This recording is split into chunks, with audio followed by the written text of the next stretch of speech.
रुद्रप्रिया ज्ञानोदय केंद्र में आप लोगों को स्वागत है। आज हम लोग पार्ट 3 पढ़ेंगे। इससे पहले मैं 2 पार्ट पढ़ चुका हूँ, 2 लेसन कंप्लीट कर चुका हूँ।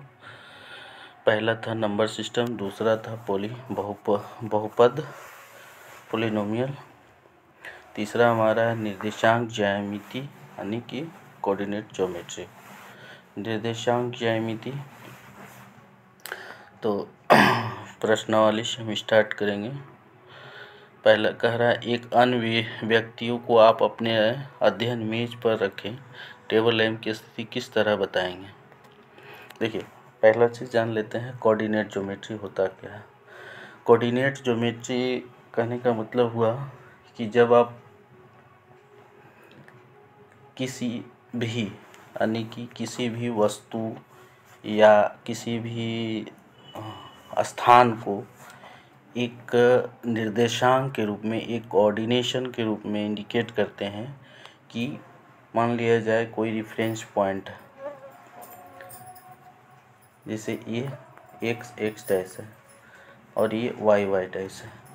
अब ये x ये रेफरेंस पॉइंट है, ये रेफरेंस लाइन है। तो इस रेफरेंस लाइन को आप मान लीजिए प्लेन अर्थ, और ये वर्टिकल लाइन को आप मान लीजिए वॉल हो गया, दीवार आपके। तो आपको कोई चीज़ों को इंडिकेट करना है कि वो हमारे रेफरेंस पॉइंट यानी कि अर्थ से कितना ऊपर है और हमारे वॉल से, दीवार से कितना, किस डायरेक्शन में।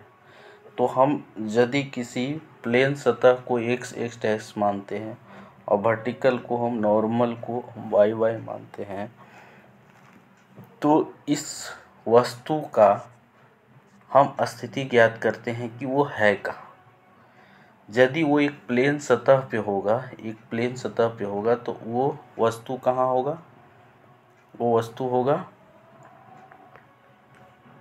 ये वस्तु होगा यहाँ इस लाइन पे ही होगा, इस लाइन पे होगा, यानी कि ये x डायरेक्शन में होगा इस समतल सतह पे। तो विथ रिस्पेक्ट ऑफ y के रिस्पेक्ट में y का कोऑर्डिनेट ज्योमेट्री क्या होगा, y का कोऑर्डिनेट ज्योमेट्री 0 हो जाएगा, और x का कोऑर्डिनेट जिस डायरेक्शन में होगा, यदि 1 2 3 इधर हो गया -1 -2, तो इस जिस डायरेक्शन में जिस स्थान पे होगा वहाँ मान लिया यहाँ पे रखा हुआ एक वस्तु, तो क्या हो गया, x = 2 और y = 0, यानी कि इसका एक कोऑर्डिनेट बताता है, एक स्थान बता रहा है कि इस स्थान पे है ना।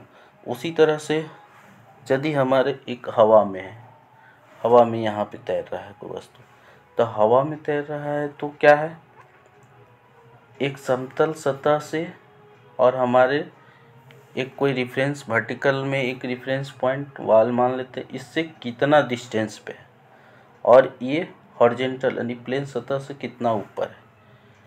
तो मान लिया जाए ये 2 है, यहाँ पे 2 है, तो क्या हो गया, x का कोऑर्डिनेट -2, y का कोऑर्डिनेट क्या होगा 2, यानी कि इसका कोऑर्डिनेट ज्योमेट्री क्या होगा, इसका ज्योमेट्री क्या होगा, इसका ज्योमेट्री यही होगा ना, -2 होगा। समझ में आई बात। तो यही कोऑर्डिनेट ज्योमेट्री हमारा यही कहता है। अब यहाँ पे क्वेश्चन कह रहा है कि आप अपने एक अध्ययन मेज पर रखे टेबल लैंप की स्थिति किस तरह बताएंगे। मान ली टेबल लैंप सामने बैठने वाली जगह से 2 फीट है और दाएं किनारे से 1 फीट है, तो लैंप की स्थिति क्या हो गया, दाएं किनारे से 1 फीट है और सामने से कितना है, 2 फीट है। तो सामने से 2 फीट है, यानी कि x का कोऑर्डिनेट 2 है, y का कोऑर्डिनेट 1 है। समझ में आ गई बात। इसी तरह से हमारा एक नगर में 2 मुख्य सड़कें हैं जो नगर के केंद्र पर मिलती है। ये 2 सड़कें उत्तर दक्षिण की दिशा में, पूर्व पश्चिम की दिशा में, नगर की अन्य सभी सड़कों उन मुख्य सड़कों के समांतर परस्पर 200 मीटर की दूरी पर है। प्रत्येक दिशा में लगभग 5 सड़कें हैं। 1 centimetre is equal to 200 metre का पैमाना लेकर, स्केल लेकर, पैमाना मतलब हो गया स्केल। अब हम ये चीज़ तो प्लेन पेपर पे निकालना है, आपको दिखाना है, एक्चुअल चीज़ को प्लेन पेपर पे दिखाना है, तो क्या करना होगा, उसको एक स्केल मान लेंगे, यानी 200 मीटर जाएंगे, उसको 1 सेंटीमीटर में हम दिखा देंगे। लेकर अपनी नोटबुक में नगर का एक मॉडल बनाइए, सड़क को एकल रेखाओं से निरूपित कीजिए।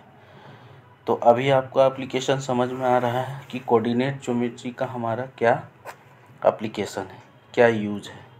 यानी कि आपके नगर के एक कोई जगह है, उस जगह को इंडिकेट करना है कहाँ, एक प्लेन पेपर पे इंडिकेट करना है। तो पहले तो बताया जा रहा है कि आप इसको स्केल ले लीजिए, क्या ले लीजिए, एक स्केल ले लीजिए, यानी कि 200 मीटर बराबर 1 सेंटीमीटर, यानी कि ये इतना दूरी क्या इंडिकेट कर देगा, 200 मीटर। क्या करेगा, 200 मीटर करेगा इतना दूरी। यानी कि जब आप किसी चीज़ को नक्शा बनाएंगे, आप उस नक्शा को आप एक्चुअल में स्केल से नापेंगे कि ये स्केल से आ रहा है कितना, 1 सेंटीमीटर। तो 1 सेंटीमीटर समझेंगे कि ये 200 मीटर के इक्वल है। यदि वो 1.5 मीटर में आ रहा है तो कितना हो जाएगा, वो 300 मीटर हो जाएगा। एक तो हम एक छोटे पेज पे पूरे शहर का नक्शा भी बना ले रहे हैं, दूसरा चीज़ हम जो एक्चुअल डिस्टेंस है वो भी हम उस नक्शे से निकाल ले रहे हैं, है ना। तो कोऑर्डिनेट ज्योमेट्री का यही एप्लीकेशन है हमारा। तो आपके मंडल में मंडल में एक दूसरे के काटते हुए अनेक क्रॉस स्ट्रीट चौराहों को हो सकती है। एक विशेष क्रॉस स्ट्रीट को 2 सड़कों से बनी है, जिनमें से एक उत्तर दक्षिण दिशा में जाती है, दूसरी पूरब पश्चिम की दिशा में।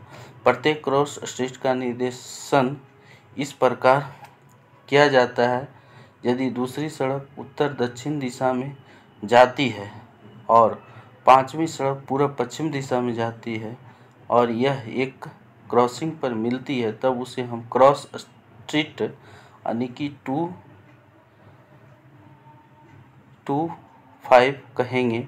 इसी परंपरा से यह ज्ञात कीजिए कि कितनी क्रॉस स्ट्रीटों को 4-3 माना जा सकता है, कितनी क्रॉस स्ट्रीटों को 3-4 माना जा सकता है।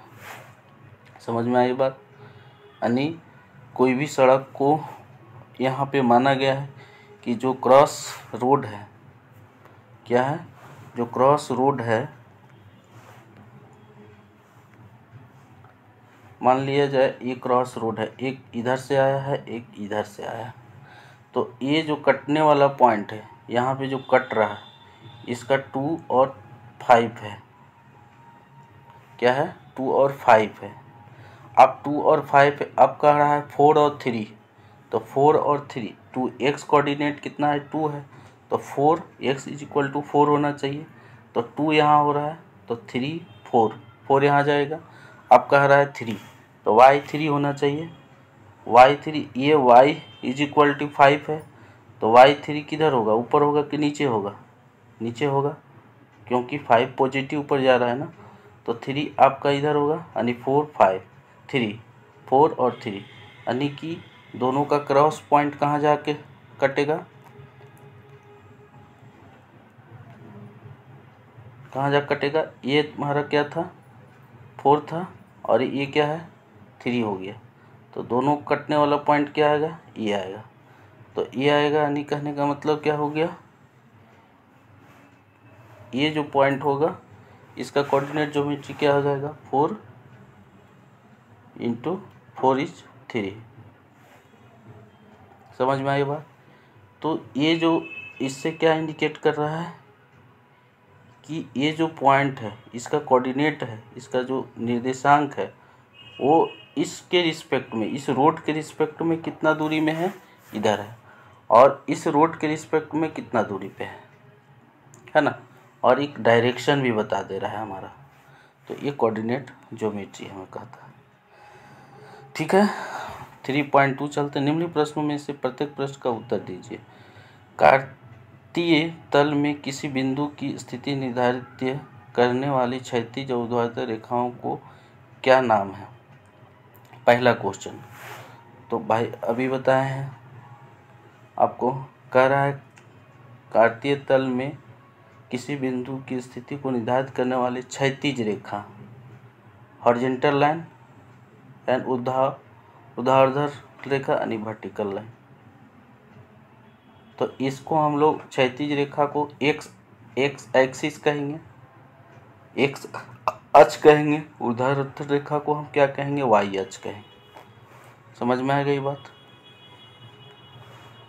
अब कह रहा है इन दो रेखाओं से बने तल को प्रत्येक भाग के नाम बताइए। तो प्रत्येक भाग का नाम कहने का मतलब क्या हो गया, अब एक्स एक्सिस और ये वाई एक्सिस है। तो अब एक्स एक्सिस वाई एक्सिस के कितने चतुर्थांश में, ये कितने भाग में बांटा है, 1 2 3 एंड 4। तो प्रथम चतुर्थांश, द्वितीय, तृतीय और चतुर्थ। अब इसका कोऑर्डिनेट ज्योमेट्री अलग अलग होगा। इधर वाले सेक्शन क्या होगा हमारा, ये हमारा सेक्शन क्या होगा, ये एरिया हमारा पॉजिटिव होगा, ये पॉजिटिव होगा, ये नेगेटिव होगा और ये नेगेटिव होगा। इसी तरह से आपको ज्योमेट्री के अनुसार, कोऑर्डिनेशन के अनुसार उसका हमारा चतुर्थांश इंडिकेट होगा। ठीक है। तो अब कह रहा है उस बिंदु को नाम बताइए जहाँ वे दो रेखाएं प्रतिच्छेदित होती है। अब उस बिंदु का नाम बताइए जहाँ ये दो रेखाएं प्रतिच्छेदित होती है। अब सिंपल सी बात है, ऑरिजिन पे ही प्रतिच्छेद करेगा ना। यदि ये कोऑर्डिनेट ज्योमेट्री है, एक्स एक्सिस है, ये एक्स एक्सिस है, ये वाई एक्सिस है।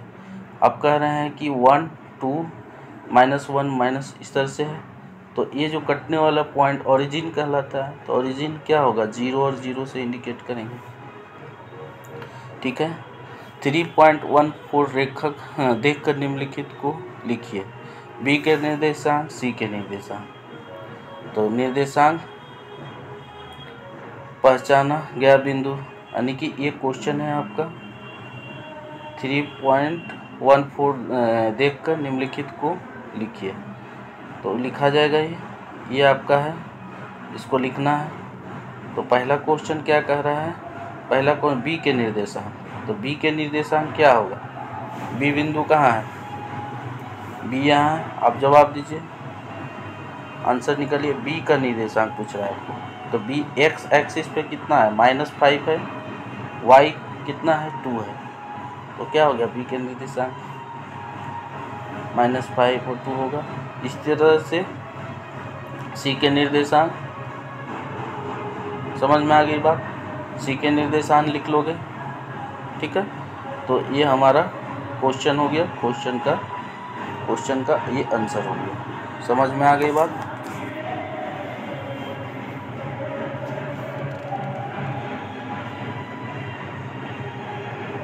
इसका अब आंसर बनाइए अपने से, सबका आंसर हल करिए।